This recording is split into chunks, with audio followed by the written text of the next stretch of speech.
Welcome into the latest edition of ESPN FC. I'm Dan Thomas, joined by Craig Burley, Stevie Nicol and Frank Leboeuf still with us. Hanging in there. I'm sorry.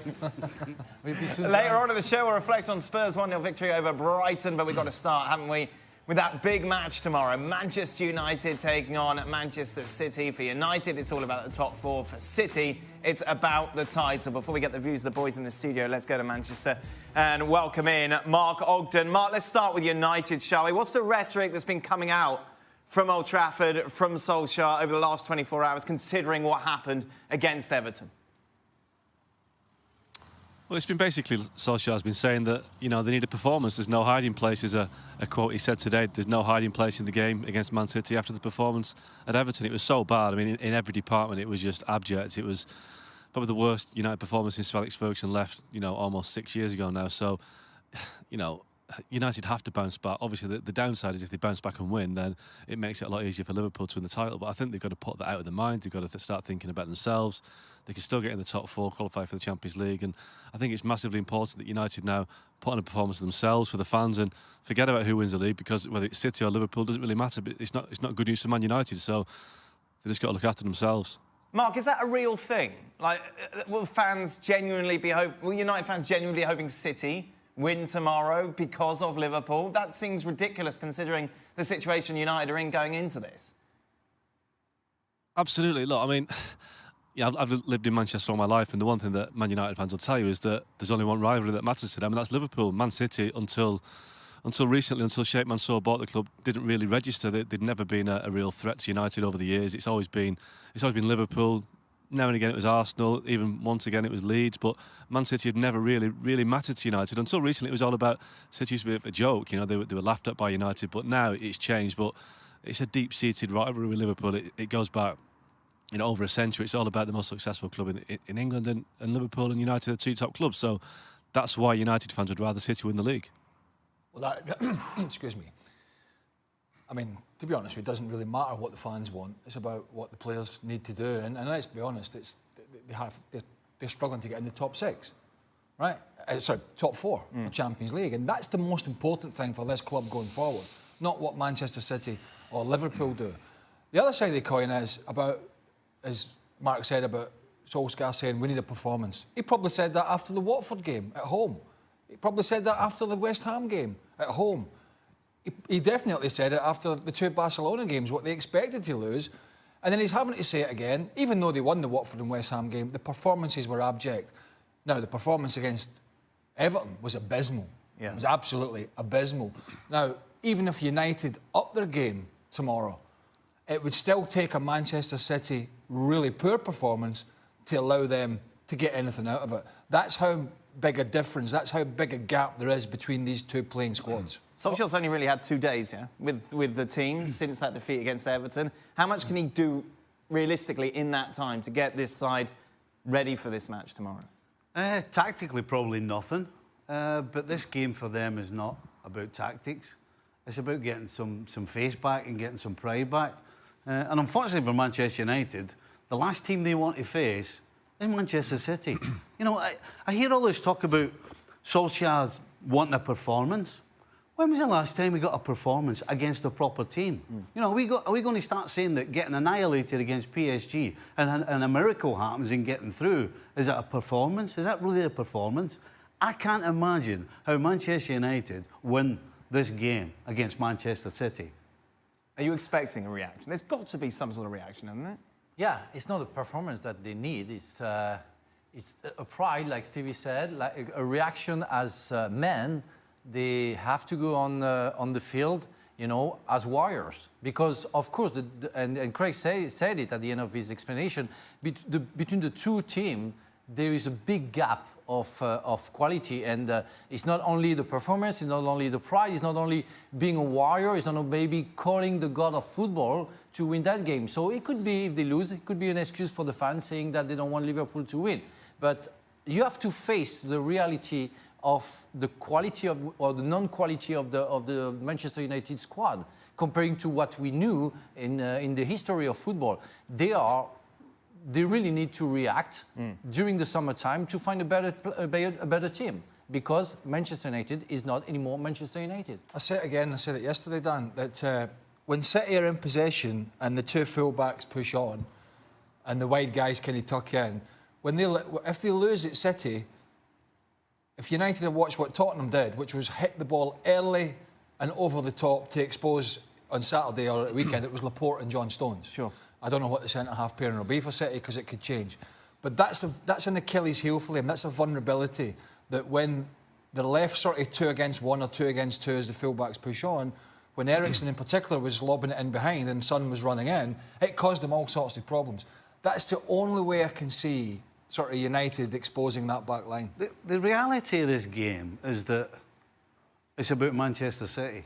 Correct. If Manchester City put the effort and the commitment in that they have done over the last, 18, 24 months, then they win the game. Because if you've got two sides giving it all, it then comes down to ability. And if we're talking about ability, Manchester City are on a different planet to Manchester United. There's not one player, I'm trying to think off the top of my head, there's not one player at the moment in that United team that would get into the City side. No. Normally you say De and I Gea, would include you? David De Gea, yes, at the moment. Yeah, that's true. That's true. Not one. Even Pogba. Pogba did well. I wouldn't have him anywhere near that City side at the moment. No, I agree. Mark, can you paint a more optimistic picture for United fans at all going into this game tomorrow? No, not really. It's difficult because, you know, like the guys say, you know, if you were 1 to 11, you wouldn't really find any United players in that 11, and Pogba certainly wouldn't make it for me. You know, Pogba's a massive luxury player, and I think he's great when it's going well, as it was in the World Cup with France. If he's surrounded by great players, he can be a great player himself. If he's surrounded by mediocre players, he becomes a mediocre player himself. He's not the sort of player that lifts a team to a higher level.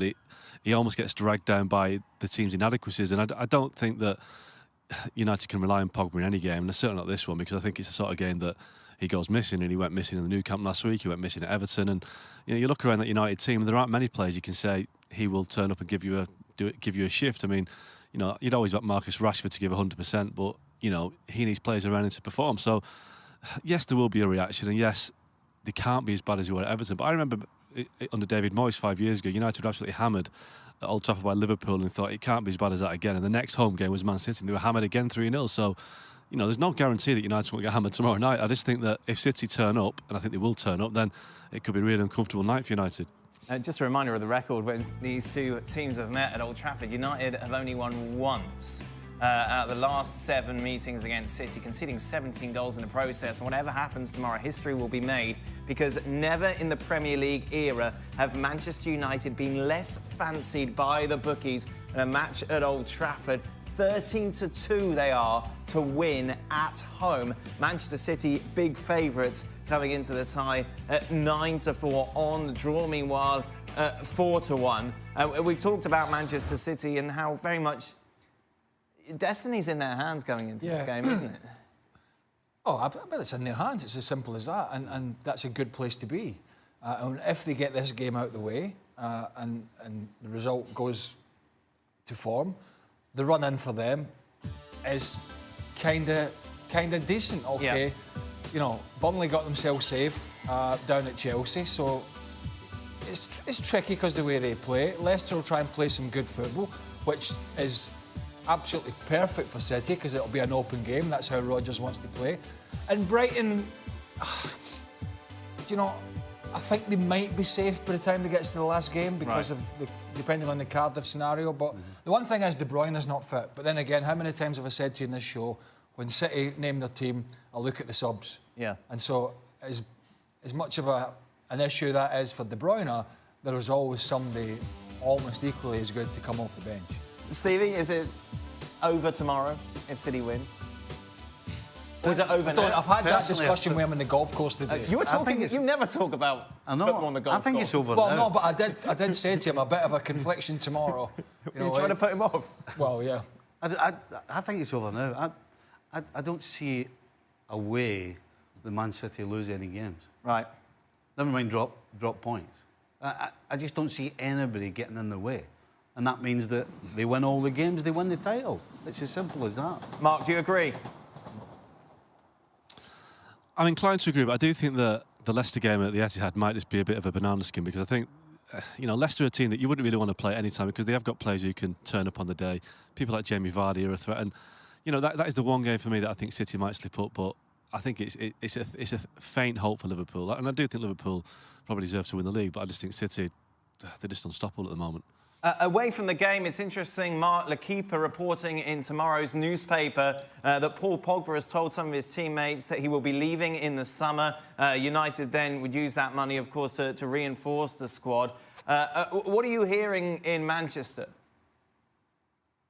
Well, the word from United remains and has always been that Pogba's not for sale. But that's the kind of the public word. I think privately, I think they'll look at it and realise that if they can get the money back on Pogba and more, maybe £140 million, which I think is way over what he's worth, but that's the current market. Then I think they take it because you've got to look what he gives to this team. Do you build the team around Paul Pogba? Does Ole Gunnar Solskjaer build the team around Paul Pogba? Well, you need a lot of special players to play with Paul Pogba. And I think he's a sort of player that they could offload and make a profit on and start again, because I just think, as I said earlier, that Pogba is a good player, he's a talent, and he's scored a lot of goals this season, he made a lot of assists, but when United need him most, he's not there. And for United's rebuild, they need players that they can rely upon, and players with less ability maybe, but more heart and more kind of commitment to the team, because the one thing that I've never seen Pogba do is sacrifice himself for a teammate.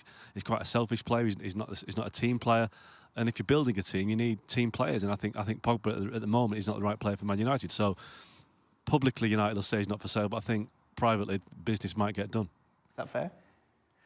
Yeah, it's complicated with Paul. And I listened to Mark, and I think Pogba is maybe the best player, maybe the guy with the most quality in the squad. So what kind of message do you send to the fans when you decide to sell your best player? But at the same time, as Mark said, every time United wanted him to be the top player for big games, he disappeared. So it's complicated for the club, and I think they should think of selling him. But it's interesting. Well, Mark brought a figure 140. No, never. Never.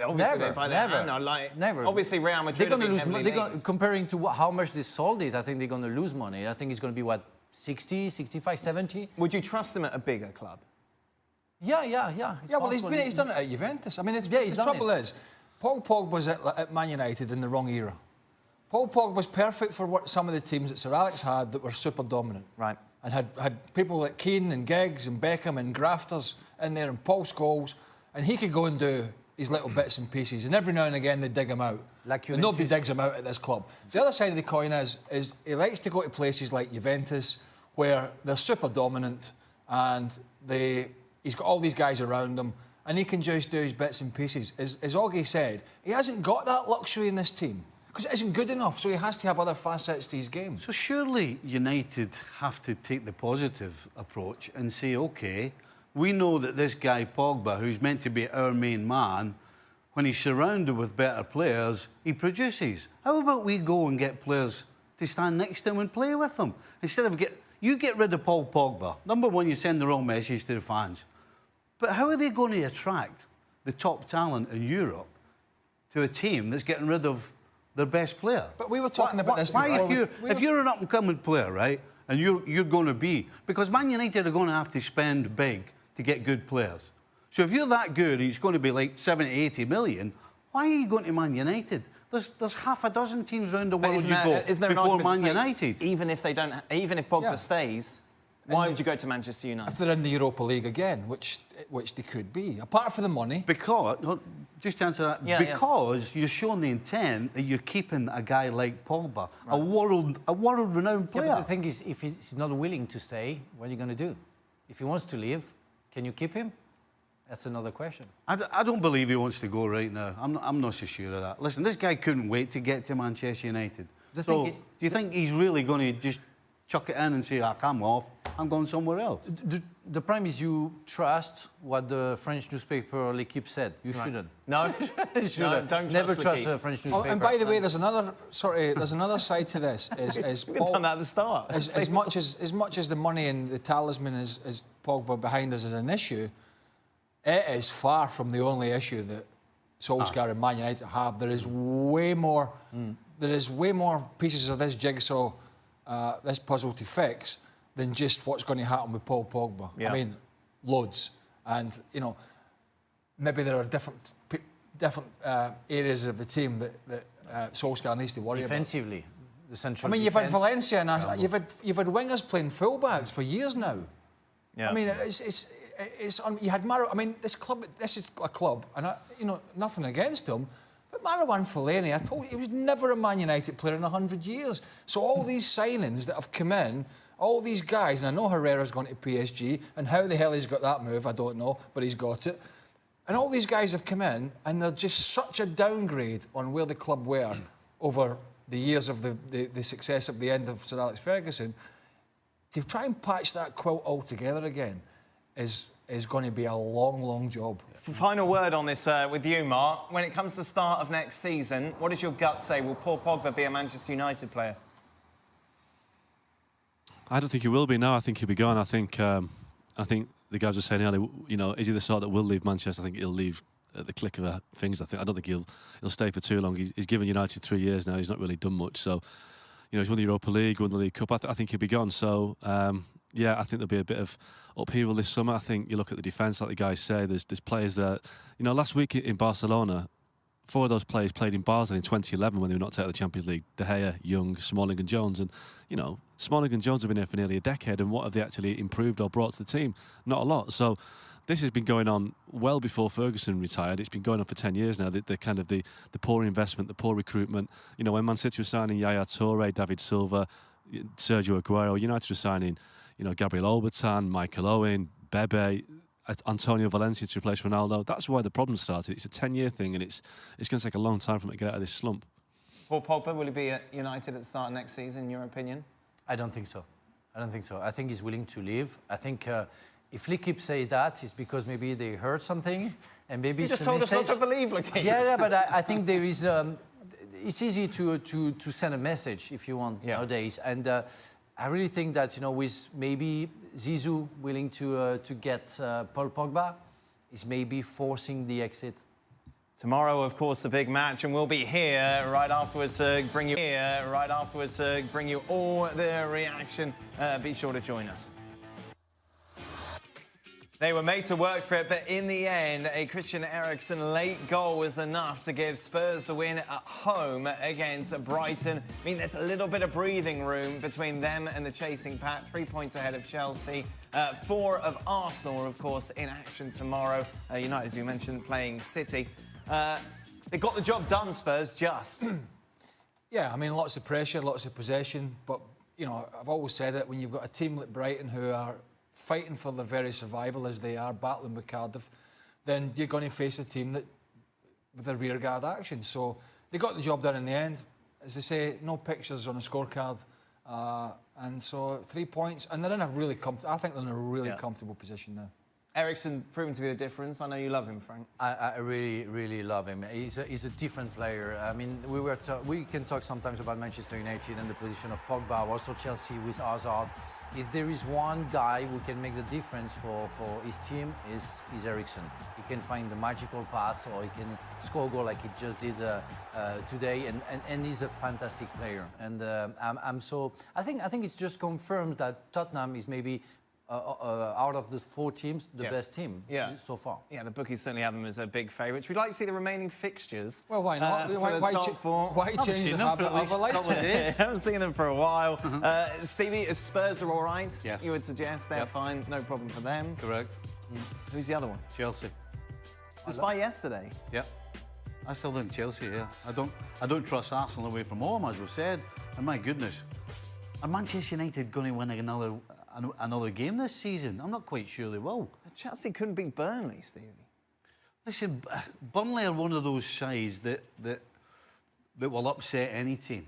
And they did it in this game with 2 set pieces, no surprise. But it's probably more through default that Chelsea are going to get through, because I just don't trust Arsenal or Manchester United. The only thing he wants to deal with Xhaka, because Xhaka thinks Arsenal is going to finish 4th. Yes, yeah, he does. And he's the only one, so you want to back him up. I'm not backing anyone up. I'm just asking the question. When do you go? No, because you try to persuade Stevie to change his mind. I don't like that. You don't touch to the legend. Thank you, Frank. No. I think if Man United lose to Manchester City, which most expect to happen, they're going to have to beat Chelsea at home. Yeah. to stand any chance, realistically. And as Stevie said at the moment, there's no sign that, even if he gives him a kick up the backside from now till that Chelsea game, there's no sign that it's going to be... Solskjaer actually said that he gave him a kick up the backside at half-time against Everton. Got worse. So see how that went. For more scintillating top four talk, you can go through our archives over on our YouTube channel. Be sure to check that out. Lots of other content available there as well. No picture of you, Frank, up there. No, that's normal. Yeah. You only have legends. Well, that's it. That's the problem is you have you in the middle. That's the problem. Which club did you play for? Extra time. Last thing we do before we bid adieu to you, Frank. Adieu. That's what I said, adieu. No, you never. Adieu. Adieu? Adieu. Adieu? Adieu. Adieu? What do we do? You know the most worrying thing? How long have you been here, Frankie? 4 days. Feels like a long time. Seems to be like a month for you. And we've all aged. The most worrying thing he said, since he's been over here, he said, and I'll be coming back more often from now on. Yeah. Yeah, but you know what? I love you guys. But it doesn't seem to be the same from you. It's not replicated. No, back. I don't feel... but you go back to your average life, you know, when I will live. What's your problem? Right, Stevie, are you supporting Manchester United? Of course I am. It'll be our first, isn't it? Do you know, it's funny, you know, Mark said on the show earlier that City, they would rather, Man United fans would rather City won than Liverpool. Yeah. And actually, Liverpool fans are the same. They would rather Everton win the league than Man United. Really? Aye. Wow. Absolutely. What's your favourite type of pasta? Favourite sauce? Some penne with pesto is my personal favourite. Arrabbiata. Spicy. Yeah, that's what you had last night. Yeah, last night I had this. Penny and matriciana. Oh. Oh, culture vulture. Oh, sorry. What do you like? Penny shepherd's pie. Oh, penny a la cottage pie. Spaghetti hoops. Oh, Alphabet spaghetti. come on, say that again. What do you like? Penny. Listen. Tell me what you like. You haven't got the taste buds for Just this. tell me, please say it again. All right. Penny a la shepherd's pie. Penny a matriciana. Oh, it's Bacon, onions, I can tomato. listen to that all day. Okay, next question. Stevie, your favourite pasta? Pasta. Plain pasta with Pasta. cheddar cheese A little bit grilled. of olive oil or... No. No, He never. just grates. No, Just no, no no, olive oil. absolutely olive oil. No, Olive butter. oil, yeah. And then he grates the cheddar cheese onto it. On the book. Parmesan? I've never bloody heard of it. Yeah, by the way, we were in Parmesan stinks. Parmesan. Stinks. I told you. You don't like Parmesan now? He stinks, he said. I've got a very sensitive palate and smell. So when you're out and the waiter comes up and says, would you like Parmesan in your pasta? You go, It stinks. No, I just go like, yeah, look no, at it all that stinks. Parmesan. Get me cheddar now. And a grater. Do you know when we were in Paris? I want to go to the restaurant with you. No, you don't. An Italian one. Yeah. When we were in Parmesan. Paris a couple of years ago, Yeah. McManaman had an arrabbiata in one of the restaurants in Saint-Germain and put French fries. Arrabbiata. French fries where? On the side? No, on the top. Can't speak, I can't love lie. Mackay. He was a wonderful Marcus great. player. I was in the restaurant with Steve, with a couple of colleagues, and we ordered penny arrabbiata, and Marcus said, I'll have an extra portion of fries with the arrabbiata. Well, that's fair enough. He's got them aside. And when he brought them in, I've told this before, he just went like that, got a big handful, and he dropped them on top of his bash, and I was like... Oh, so shameful. How much more would my subscription to ESPN Plus have to be to keep Frank on? He's excellent. Ah. I don't think you're on Twitter. We are talking about it. Same discussions. That Craig is trying to put that down. I don't know why. Frank, have you got any good pub stories with Craig? About pub stories? Yeah. No, they went different.